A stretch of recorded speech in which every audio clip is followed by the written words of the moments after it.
আল্লাহর ওলি, আল্লাহর মাহবুব শুয়ে আছেন, মনে রাখবেন আল্লাহর ওলির দরবারে গিয়ে মানুষ বেঈমান কাফের হয়ে যায়।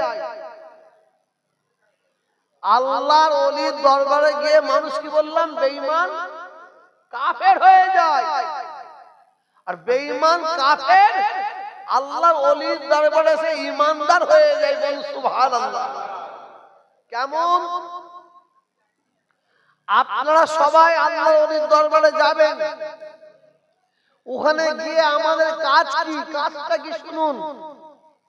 ওখানে গিয়ে আপনি দাঁড়িয়ে আদবের সঙ্গে দাঁড়িয়ে কোরআন শরীফ তিলাওয়াত করবেন, কালমা শরীফ পড়বেন, দরুদ শরীফ পড়বেন, কালাম পাক পড়বেন।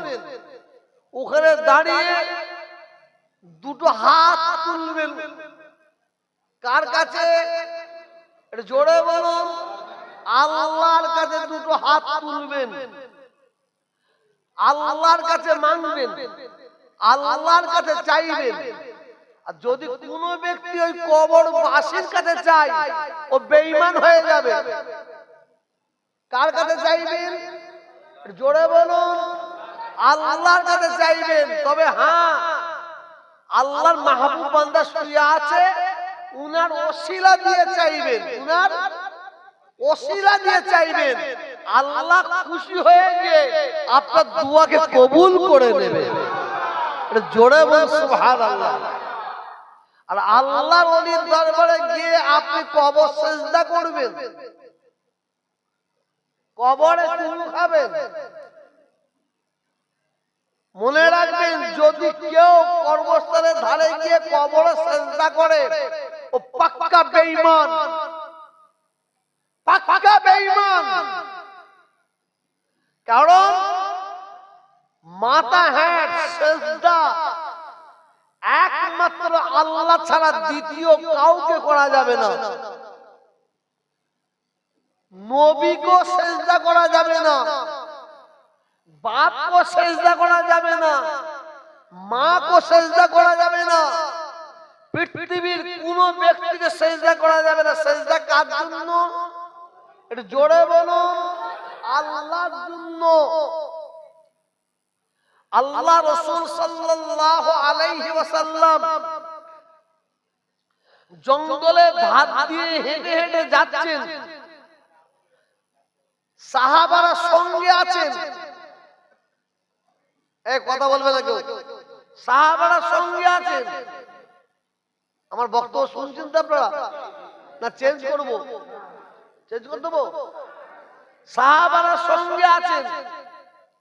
আল্লাহ রাসূল সাল্লাল্লাহু আলাইহি সাল্লাম জঙ্গলে ধার দিয়ে হেঁটে হেঁটে যাচ্ছেন। এমন সময় দেখা যায় জঙ্গল থেকে বাঘ, ভাল্লুক, জঙ্গলের যত জন্তুর জানোয়ার সব বেরিয়ে পড়েছে রাস্তায়। সব জন্তুর জানোয়ারগুলো বেরিয়ে কি করছে জানেন? সবাই আল্লাহর নবীর পায়ে সিজদা দিয়ে চুমা খাচ্ছে। এটা জোরে বলুন, এটা জোরে বলুন। সাহাবারা দেখছেন, দেখার পরে বলছেন, ইয়া রাসূলুল্লাহ, ইয়া হাবিবাল্লাহ, হুজুর, জন্তুর জানোয়ারগুলো ধন্য, আপনার পায়ে হাত, আপনার পায়ে মুখ দিয়ে তারা চুমা খাচ্ছে। ইয়া রাসূলুল্লাহ, আপনাকে সিজদা দিচ্ছে পায়ে, ধন্য। ইয়া রাসূলুল্লাহ, ইয়া হাবিবাল্লাহ, হুজুর, একটু আমাদের ইজাজত দেন, আপনি একটু আমাদের ইজাজত দেন, আমরা আপনার পায়ে একবার সিজদা দিয়ে একবার চুমু খাই। আল্লাহ রাসূল তামবি করলেন, চেহারা মোবারক লাল হয়ে গেছে, তামবি করছেন, খবরদার দ্বিতীয়বার তোমরা আমি নবীকে এই কথা বলবে না। সিজদা দিবার যদি হুকুম থাকতো, আল্লাহ রাসূল বলছেন, সিজদা দিবার যদি হুকুম থাকতো, তাহলে আমি প্রত্যেকটা স্ত্রীদের, মেয়েদের বলতাম, তোমরা তোমাদের স্বামীর পায়ে সিজদা দাও। সেইটাও আল্লাহর হুকুম নাই। সিজদা একমাত্র কার জন্য? জোরে বলুন আল্লাহর জন্য।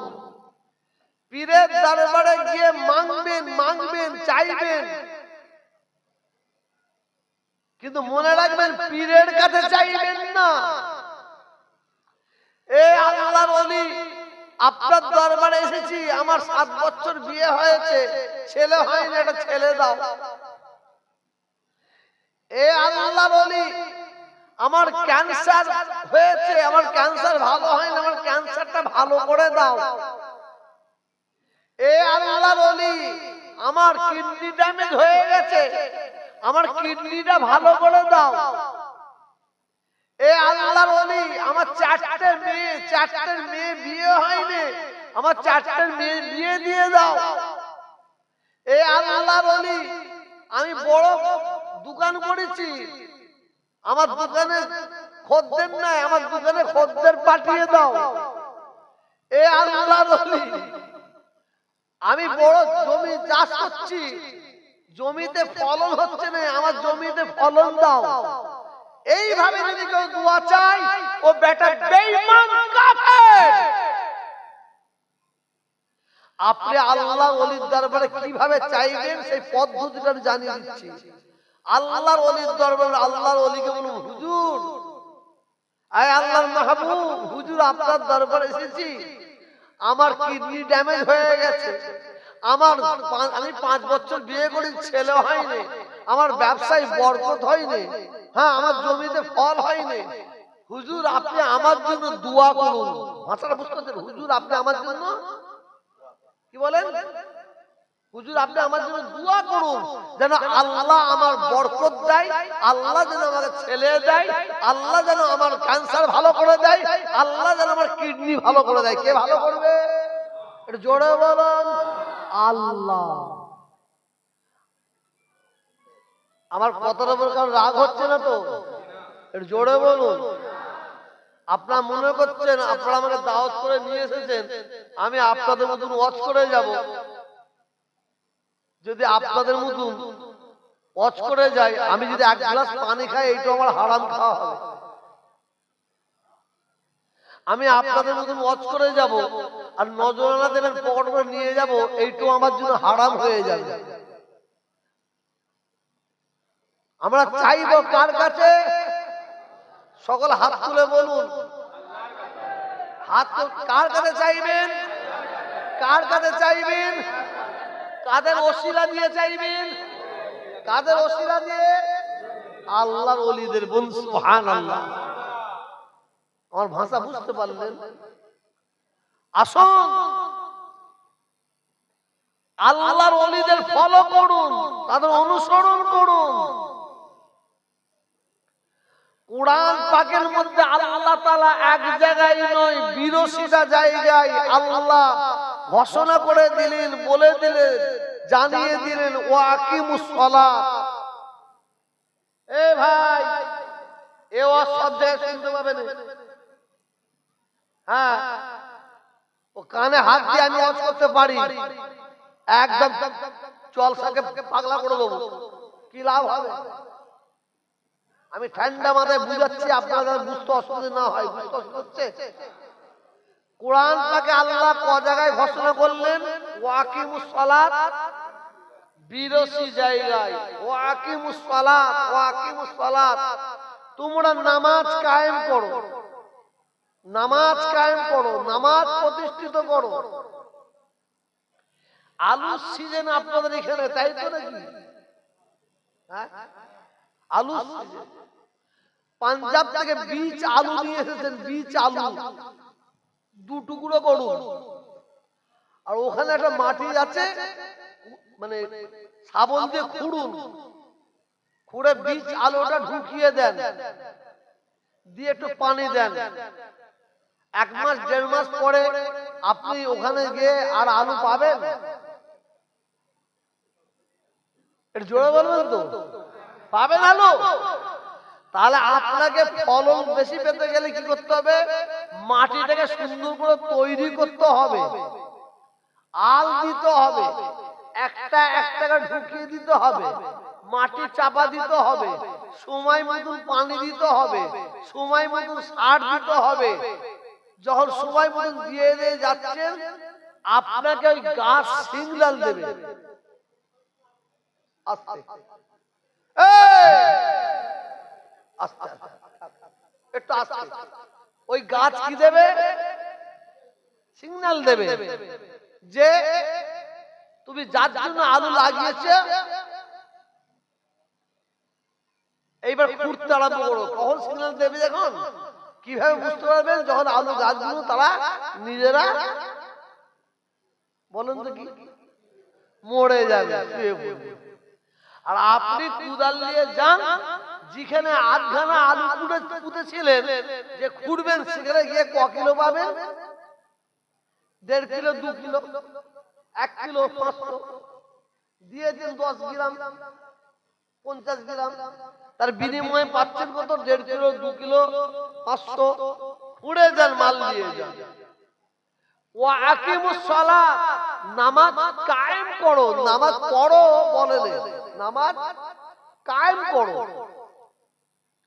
যদি তোমরা আল্লাহকে পেতে চাও, আল্লাহ রাসূলকে পেতে চাও, পৃথিবীর জমিনে শান্তিতে থাকতে চাও, জাকাতদানের সময় তোমার আযাব হবে না, জাকাতদানের সময় তুমি পিচ্ছাপ করে ফেলবে না, জাকাতদানের সময় তুমি পায়খানা কিনবে না, কবরে ঢুকাবে, তোর কবরে আযাব হবে না, কিয়ামতের ময়দানে তুমি সূর্যের সামনে থাকবে না, আল্লাহর আরশে আজিমের ছায়া থাকবে, তুমি জাহান্নামের আগুনে পড়বে না, জান্নাতে থাকবে। যদি এই আশা করেন, তাহলে আমাদের কি করতে হবে? ওয়া আকিমুস সালাত, কি করতে হবে? নামাজ কায়েম করতে হবে, নামাজ পড়তে হবে। নামাজ ছাড়া কোনো উপায় নাই, নামাজ ছাড়া কোনো উপায় নাই। মনে রাখবেন, অমুসলিম, অমুসলিম বোঝেন? হিন্দু, খ্রিস্টান, ইহুদি, নাসারা, মজুসি, অর্থাৎ অমুসলিমদের সঙ্গে মুসলমানদের সঙ্গে পার্থক্যটা কি, ডিফারেন্সটা কি, দূরত্বটা কি? নামাজ। বলুন সুবহানাল্লাহ, এটা জোরে বলেন, নামাজ। তাই আমি, আপনারা আমাকে খুব ভালোবাসেন, আপনারা আমাকে ভালোবাসেন বলে আজকে এই সম্মান দিয়ে বসবাস শুনছেন। আর আল্লাহ সাক্ষী, আমিও ভালোবাসি আপনাদের, যার জন্য শরীর অসুস্থ নিয়েও আপনাদের কাছে এসেছি। পীরের আওলাদ হিসেবে পীরের দরবারে বসে আপনাদের জোড়হাত করে বলছি, এতে যদি আপনারা খুশি না হন, আপনাদের পায়ে হাত দিয়ে বলছি, আপনারা নামাজ পড়ুন, নামাজ পড়ুন, নামাজ পড়ুন। নামাজ ছাড়া কোনো গতি নাই, নামাজ ছাড়া কোনো উপায় নাই। নামাজের মধ্যে আল্লাহ এত পাওয়ার দিয়েছেন, এত ক্ষমতা ঢেলে দিয়েছেন, এত শক্তি ঢেলে দিয়েছেন, এত মেডিসিন ঢেলে দিয়েছেন। যদি আপনি আমি সত্যিকারের নামাজি হতে পারি, সত্যিকারের নামাজি হতে পারি, অতএব নামাজির দ্বারাই কোনোদিন অন্যায় কাজ হতে পারবে না। নামাজি কোনোদিন চুরি করতে পারবে না, ডাকাতি করতে পারবে না, ফেরেববাজি করতে পারবে না, চিটিংবাজি করতে পারবে না, ধোঁকাবাজি করতে পারবে না, এতিমদের কষ্ট দিতে পারবে না, বেওয়াদের কষ্ট দিতে পারবে না, ভাইয়ের হক মারতে পারবে না, বোনের হক মারতে পারবে না। সে যদি, জোরে বলুন, সে যদি নামাজি হয়, নামাজি হয়। আমি তোহা সিদ্দিকী, পীরের আওলাদ, আমি নামাজ পড়ি, 5 ওয়াক্ত নামাজ পড়ি। আমি তোহা সিদ্দিকী, একটা সুন্দরী মেয়ের সঙ্গে আমার পরিচয় হয়েছে, ভাব হয়ে গেছে, মোহাব্বত হয়ে গেছে। ওই সুন্দরী মেয়েটাকে পটিয়ে পাঠিয়ে নিয়ে জঙ্গলে ঢুকে পড়েছি। ভুল বুঝবেন না, বুঝাও, জঙ্গলে ঢুকছি, জঙ্গলে। কেন? ওই মেয়েটার সঙ্গে আমি জিনা করব, ওই মেয়েটার সঙ্গে আমি মিলামিশা করব, ওই মেয়েটাকে নিয়ে যখন আমি ভেতরে ঢুকছি, আমাকে ওই মেয়েটার সঙ্গে মিলামিশা করতে দিচ্ছে না। ওই মেয়েটা গেলে জঙ্গলে ঢুকতে দেবে না। কে দেবে না? আমার বিলাট দেবে না, আমার নামাজ দেবে না, আমার রোজা দেবে না। বলুন সুবহানাল্লাহ। কারণ আমাকে টেনে বের করে নিয়ে চলে আসবে, তুই নামাজি, তুই রোজাদার, তুই পীরের আওলাদ, টেনে বের করে নিয়ে চলে আসবে। অতএব নামাজের মধ্যে আল্লাহ তো পাওয়ার দিয়েছে, নামাজের মধ্যে আল্লাহ তো ক্ষমতা দিয়েছে, নামাজের মধ্যে আল্লাহ তো শক্তি দিয়েছে। আসুন, কোরআন পাকে বলছে আল্লাহ একবার নয় 82টা জায়গায় বললেন ওয়া আকিমুস সালাত, নামাজ কায়েম করো। আল্লাহর ওলির দরবারে একবার নয় 1000 বার যাবে। যদি কেউ বলে আল্লাহর ওলির দরবারে যাবে না, টেনে একটা ঝাপড় মারবেন, মুখ ফাটিয়ে দেবেন। হারামজাদা, আল্লাহর ওলির দরবারে যাব না তো সিনেমা হলে যাব? আল্লাহর ওলির দরবারে যাব না তো কি চিড়িয়াখানা দেখতে যাব? অবশ্যই আল্লাহর ওলির দরবারে যাবেন। এই আল্লাহর ওলির দরবারে যাবেন, এটা আমি জোর করে বলছি না, আমি জোর করে বলছি না। শুনুন, কোরআন পাকের মধ্যে আল্লাহ স্বয়ং নিজে ঘোষণা করে দিয়েছেন, নবীগণেরা, সিদ্দিকিন, সত্যবাদীরা, সোহাদা, শহীদানেরা, সালেহীন, আল্লাহ সলে বান্দারা। এটা কোরআনের আয়াত বললাম। নবীন, সিদ্দিকিন, সোহাদা, সালেহীন, এই কটা দল হলো? 4টে দল। 4টে দলকে আল্লাহ 4 কোণায় রাখেন না, 4টে দলকে আল্লাহ এক জায়গায় নিয়ে এসে কি বলছেন? ওয়া হাসুনা উলাইকা রাফিকা। এই 4টে দল আমি আল্লাহ আমার বন্ধু। বন্ধু সুবহানাল্লাহ, এটা জোরে বন্ধু সুবহানাল্লাহ। অতএব আল্লাহর ওলির দরবারে যাবে, 100 বার যাবেন, কিন্তু আল্লাহর ওলির দরবারে গিয়ে নিজেকে হারিয়ে ফেলবেন না। অনেকে বলে কবর জিয়ারত করে কি হবে? পাগলা পাগলা পাগলা। ওই এলেম অর্জন করেছে, জ্ঞান অর্জন করে নে, এলেম অর্জন করেছে, জ্ঞান অর্জন করে নে। কেন যাব কবরে জিয়ারত করতে? মায়ের কবরে, বাপের কবরে, আত্মীয় স্বজন কবরে, পীর মুর্শিদের কবরে কেন জিয়ারত দেব? যাওয়া যাবে না, পাগলা। কবর জিয়ারত করা সুন্নত। কবর জিয়ারত করা, জোরে বলুন, সুন্নত।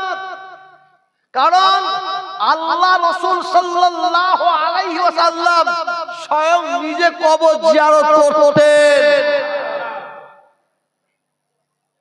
কিন্তু আল্লাহ রাসূল একদিন কবর জিয়ারত করতে নিষেধ করেছিলেন। একদম বলুন, কেউ কবর জিয়ারত করতে যাবে না। রাসূল কিন্তু একবার নিষেধ করেছিলেন। কেন বলুন তো? মানুষ কবরের কাছে গিয়ে ঈমান হারা হয়ে যাচ্ছে।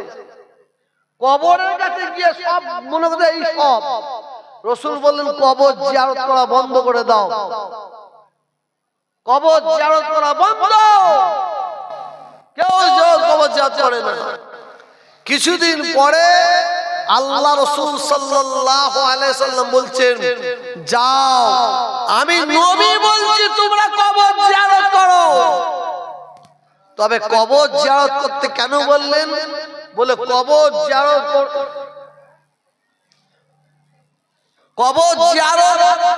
করো, কর্মস্থানের ধারে গিয়ে নিজের মওতের কথা ইয়াদ করো।